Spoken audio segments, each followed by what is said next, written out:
Honorables députés, la complexité de la vie moderne dans le milieu urbain, les grands retards d'avancement et d'intégration dans les milieux semi-urbains et ruraux, les conditions précaires de la vie dans le milieu rural et les taux très élevés d'exode rural signifient qu'il y a un énorme besoin de planification de tous les secteurs de la vie sociale.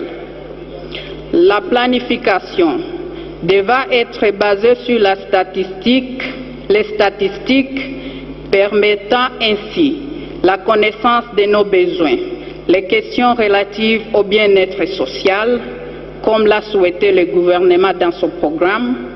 Il s'agit de l'habitat décent, les écoles, les hôpitaux et centres de santé, les routes, les moyens de transport, les grands besoins socio-économiques de notre pays, etc. Nous ne pouvons pas avoir une planification efficace, une utilisation rationnelle et efficiente des ressources limitées, une redistribution plus équitable de notre richesse et même les résultats attendus si nous n'avons pas les informations réelles de base sur notre population. Aujourd'hui,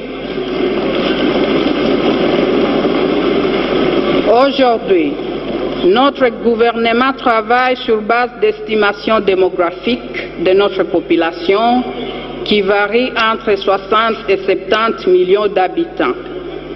Dans la plupart des pays développés et en voie de développement, le recensement est effectué périodiquement chaque 10 ans. Nous sommes conscients de notre handicap de différents ordres dans plusieurs domaines pendant presque 3 décennies passées.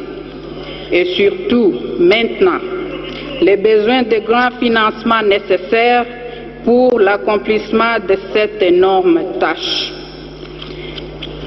Mais les bénéfices, honorable président, honorables membres du bureau, honorables députés, sont nombreux aussi.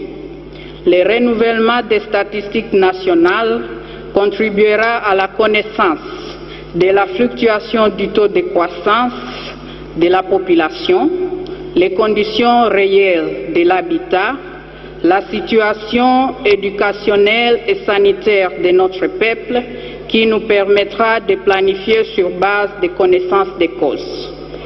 Ainsi, nous demandons, honorable président, que le Premier ministre inscrive le recensement de la population parmi les principaux objectifs à réaliser pendant ce quinquennat.